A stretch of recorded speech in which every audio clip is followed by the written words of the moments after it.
I'm so impressed by anyone who can live in a kind of sensory deprivation tank. I think it looks staggeringly chic, and I'm so admiring.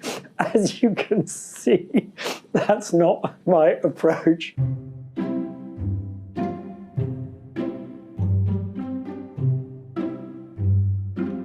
Hello Vogue, I'm Hamish Bowles. I'm the editor-in-chief of The World of Interiors and global editor-at-large for American Vogue, at home in New York City. And today I'm going to show you some of my favorite things.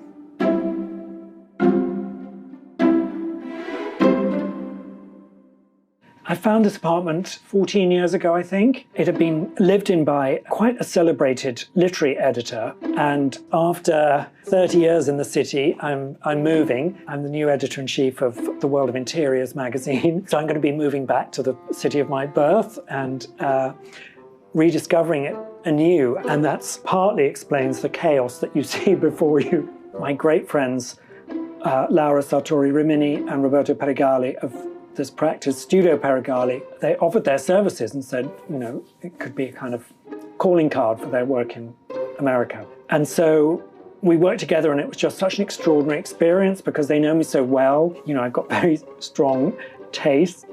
One of the amazing things that they did was to create this trompe-l'oeil. So it looks like the full door, and they put the hinges here, but this is like a trick of the eye because all this is a structural column. Actually, the door is here, kind of, then you sort of disappear into the bathroom here. It's very amusing because guests come and you can see them just fiddling with this handle and not knowing why they can't open the door. You know, something we were kind of forced to do by the planners, but it's become, I think, my kind of favorite little detail in an apartment that's full of wonderful details. In 1989, I was the fashion director at a magazine called Harper's and Queen in London, and part of that was going to Tangier in Morocco, and began this total primal love affair that I had with the city of Tangier. And as you fly in, you can see troughs and slopes of all these surrounding hills and kind of incredible uncharted land about an hour outside the city to raise funds for the local communities. The kind of kids and young people in the community start making dolls in the way that their parents and grandparents had done them. You know, like this woven straw horseman, who I just think is so adorable, and he's been given really impressive pecs. And over here, these kind of dolls. There she is in her kind of Berber woman hat. I mean, it's just so adorable. They're in kind of wedding finery. And then this guy in his jalaba. I just couldn't resist them, and every time I look at them, I'm kind of taken back to Rahuna, which is this really kind of magical place high on a hill, looking down over the sweeping hillside to the beach and the endless Atlantic beyond. Really a magical place.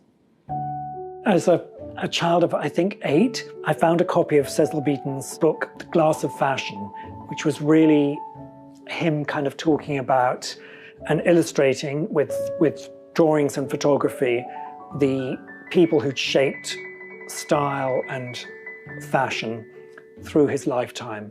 I had like a VW camper van holiday with my dad going all around Britain. I remember that I sort of stayed up all through the night with like a torch reading this book and being so fascinated by these people of style and all these extraordinary lives that they seem to have led and these magical environments they created and the way they dressed and so on. So that's a book that is always with me.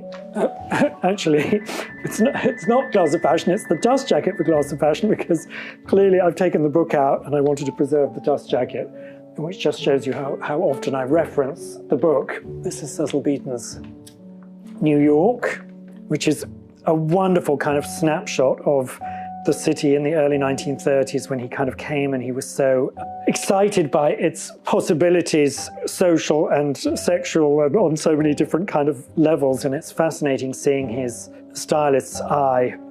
It's rather bittersweet looking at Cecil Beaton's New York, because I wonder what Hamish Bowles' New York volume is going to be.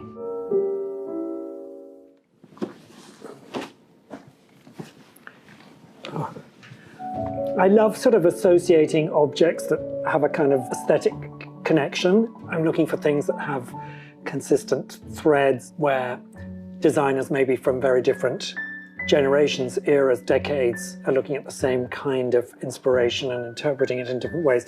So I was very excited when I saw that Justin Vivian Bond was doing this series of eyes of sort of queer icons in a way. And so I'm delighted to have Cecil Beaton's eye. As a student at St Martin's School of Art, my first assignment was to interview the Honourable Neil Rodger, who was known as Bunny to his friends. He was a kind of legendary British dandy. I went to visit him at home in Holland Park. He had this amazing double-fronted white gesso mansion, and I went up the steps a little trepidatious, very nervous about my first interview, and he opened the door. He had I'll never forget it, he had a sort of scarlet turtleneck that showed off his very lithe figure.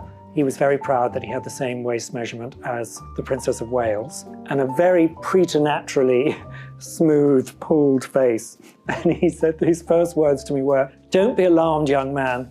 I've had so many liftings, I'm the only man in London who has to shave behind his ears." Here he is, giving you full late 30s sort of gender fluid realness, I would say. You know, when I see this picture, I see someone who was kind of very at ease with their sexuality. What's so interesting is the parallel text that the Honourable Neil Rodger was also a decorated war hero, was in charge of a regiment during the Second World War, and he showed incredible bravery. His battle cry to rouse the troops, so he'd have a rolled up copy of Vogue or Harper's Bazaar, and he'd say, "Come on boys, up and at 'em." You know, you're looking at an image of a kind of effeminate man here, but there's this sort of backbone of Scottish metal and steel and grit. One of the things that I was focused on were his clothes, which had largely been made by a tailor called Watson, Fagerstrom and Hughes. I brought this one out just so you can kind of get a sense of when you wear it, there's really this kind of curve into the waist, and the sleeve almost becomes like a batwing sleeve. You can see it's sort of got this standalone hourglass shape. And in fact, another irony of Bunny Rodger's style is that he developed this kind of neo-Edwardian throwback look, and a lot of kind of bachelor gents in Britain in the 1940s kind of went for this retro look. But then it was taken up by like the Teddy Boys and rockabilly culture, and you know, little did they know that the clothes that they were wearing were inspired by these great kind of forward-thinking queer guys, and it became a symbol of, you know, heteronormative menswear in the 50s.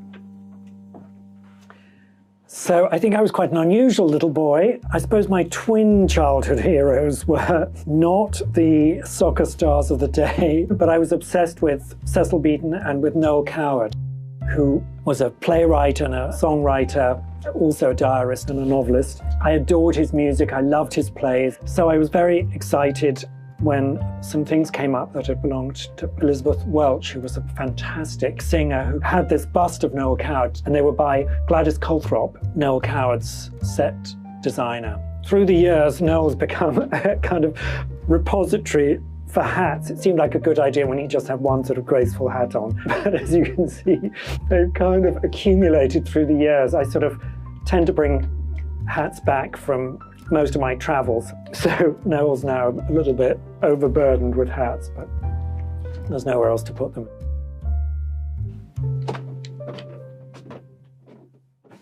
So this was a treasured find, and it's Cecil's sketch for the costume maker for one of the ladies leaving Covent Garden in the opening scene, Act 1, Scene 1 of My Fair Lady.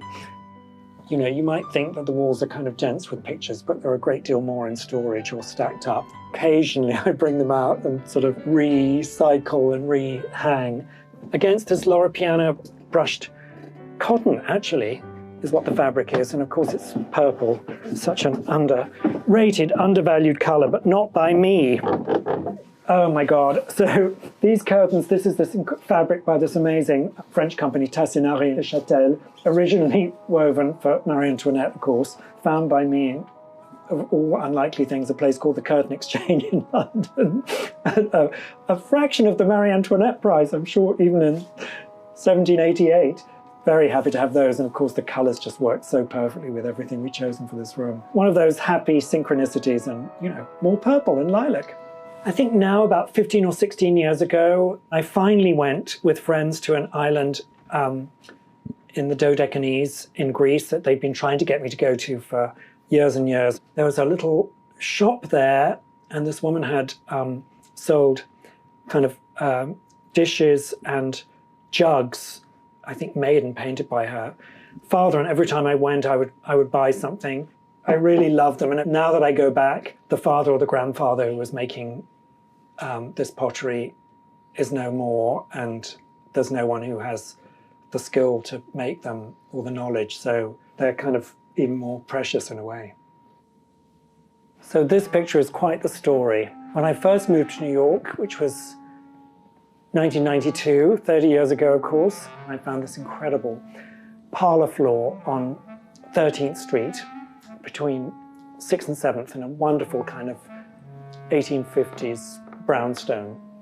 And there was absolutely nothing in it except for a lamp and a nail in the wall, literally. And then there was a sale of some things that had belonged to Jack Dunphy, who was a lover of Truman Capote. And there was this drawing, which I recognized. It's by René Boucher, who was a sort of fashionable artist who did a lot of fashion studies for Vogue and portraits for Vogue.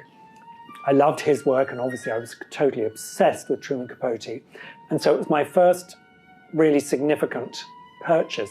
And I brought it home. I didn't have a hammer and I didn't have a nail. There was this nail in the wall. And so I hung the portrait there. My landlady came up and she looked at the picture on the wall and she said, "That's strange. Why would Jack have left that picture?" I didn't know what she meant. And I said, "What do you mean?" And she said, "This very nice man called Jack lived in this apartment for 30 years. And he had that picture hanging on that nail. It had been Jack Dunphy's apartment. I had no idea when I'd taken the lease. This, of course, was his picture, and it was hanging where I hung it, of all the nails in all the walls in New York. The picture had come back to that, and I really thought, oh God, Truman Capote is going to look after me in New York. And he sort of has for 30 years. So this definitely gets the priority shipment treatment. So these have been some of my objects of affection. Thank you for joining me and indulging me. And now I've got to continue packing Post-its on priority objects that are going straight to London.